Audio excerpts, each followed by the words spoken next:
Hello and welcome to week 8 of Old Testament Survey. This week we're going to be looking at the Abrahamic Covenant. Last week we started in the same chapter, Genesis chapter 12, beginning in the patriarchal period, and looked at Abraham's conversion. And this week we'll get into the good stuff. Not that that wasn't good, but we'll get into a really important part of the Old Testament, which is the Abrahamic Covenant. Before we get into our study, as tradition, let's recite the 8 stages together so we can continue in the process of memorization.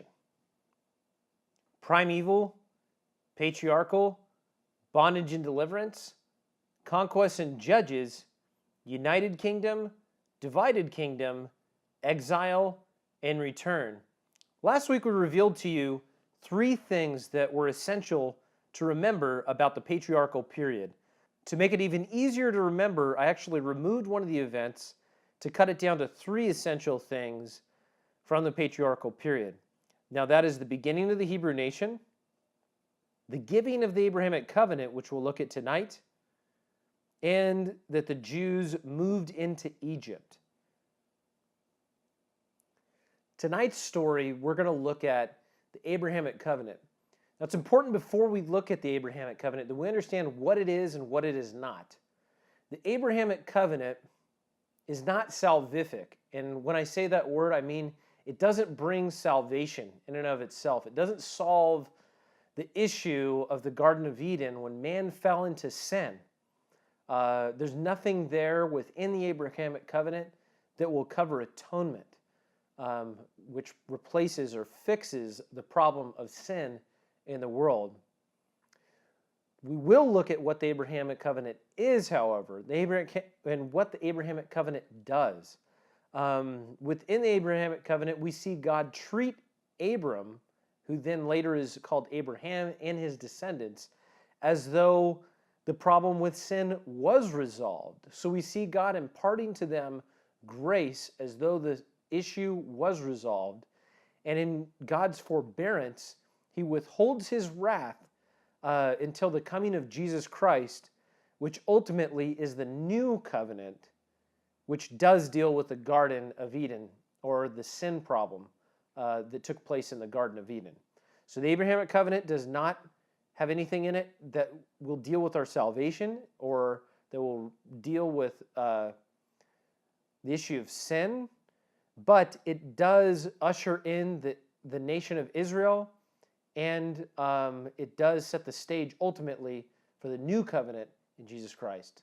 That being said, let's get into our passage. Genesis chapter 12, verse 1. Now the Lord said to Abram, "Get out of your country, from your family, and from your father's house, to a land that I will show you. I will make you a great nation.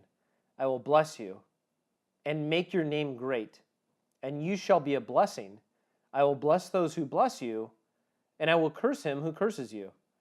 And in you all the families of the earth shall be blessed." There we have the opening of the Abrahamic covenant. Now for the next several chapters, God will reveal more about this covenant to him. It's not all contained in chapter 12, but that's the initiation. The second thing that we see about the Abrahamic covenant actually is revealed to us in chapter 13, verse 16, when God told Abram that he would have numerous physical descendants. Verse 16, "And I will make your descendants as the dust of the earth, so that if man could number the dust of the earth, then your descendants also could be numbered." Consider a few things about this passage. It's really easy to read a statement like this in the Old Testament, accept it, move on to the next sentence. But when we think about it as though we were Abraham ourselves, or Abram at the time, it's really an extreme thing to hear from God. We don't know if Abram had a relationship with God beforehand. We assume that he didn't because of the place of his origin. And so there's really nothing for him to reference in terms of this statement made by God. The other thing is, Abraham, or Abram, I keep saying that, was 75 years old at the giving of this statement. and his wife was also past childbearing age. So imagine yourself either as Abram or as Sarah at that time, and God telling you that you're going to have numerous physical descendants when you're already past the age of childbearing. Now, that would take a lot of faith to believe, and you certainly, to go around telling people, would want that to be actually from God.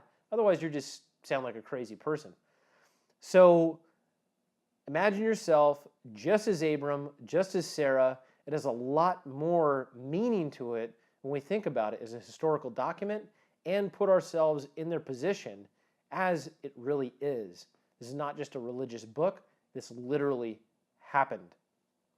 The next thing we see about the Abrahamic covenant is that the geographical boundaries were also laid out, which is important even to this day. Let's read in chapter 12, verse 7. Then the Lord appeared to Abram and said, to your descendants, I will give this land. And there he, that is Abram, built an altar to the Lord who appeared to him. Then chapter 13, verses 14 to 15, it says, and the Lord said to Abram, after Lot had separated from him, lift your eyes now and look from the place where you are, northward, southward, eastward, and westward. For all the land which you see, I give to you and your descendants forever. Continuing on, chapter 15, verses 18 to 21.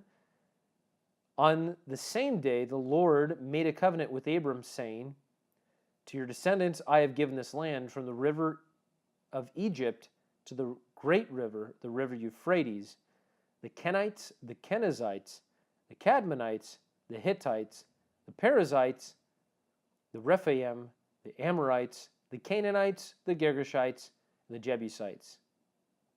Again, think about how ridiculous this would have been at the time. This place where Abram was about to go into, or where he was at the time of this promise, was a war-driven, violent location, and it is even to this day.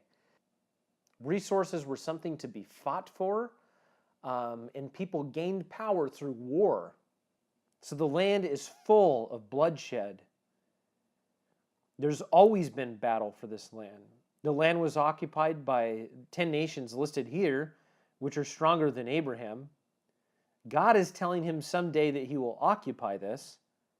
Now, this would be all talk, but we've seen God preserve the land miraculously for Israel throughout history.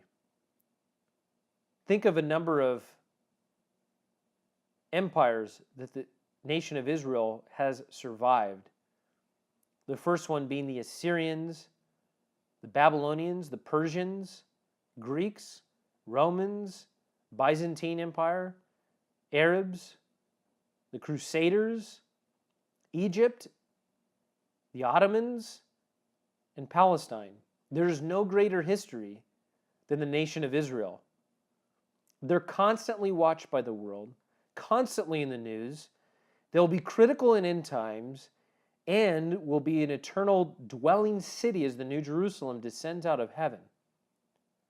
All from this nation that descends from this one man, Abram. So the geographical location is important to God. It's part of the covenant. It's part of the covenant that stands today. The next thing we see in the Abrahamic covenant is that the families of the world will be blessed through the physical line of Abram. Genesis 12, verse 3 again. I will bless those who bless you, and I will curse him who curses you. And in you all the families of the earth shall be blessed. Chapter 22, verse 18. In your seed all the nations of the earth shall be blessed, because you have obeyed my voice. Then it says something similar, but it is different. In Genesis 17, 4 through 5, it says that he would be the father of a multitude of nations. Verse 4, it says, as for me, behold, my covenant is with you, and you shall be a father of many nations. No longer shall your name be called Abram, but your name shall be Abraham. For I have made you a father of many nations. I don't want to give these two verses away. We're actually going to spend time in the group looking at them because there is some theological significance to it. How can Abraham be the father of many nations? And how can the families of the earth be blessed through him?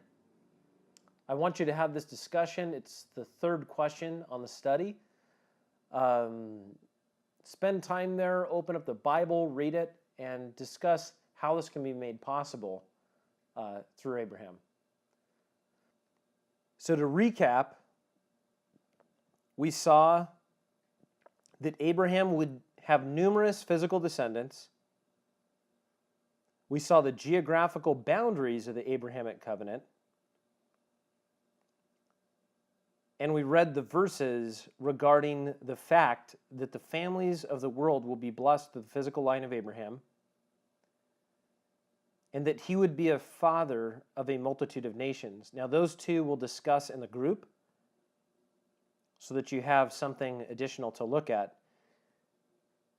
If you have any questions regarding the study, feel free to email me, or you can also post on the blog. Other than that, I'll see you at church on Saturday or next week at study. Have a great week.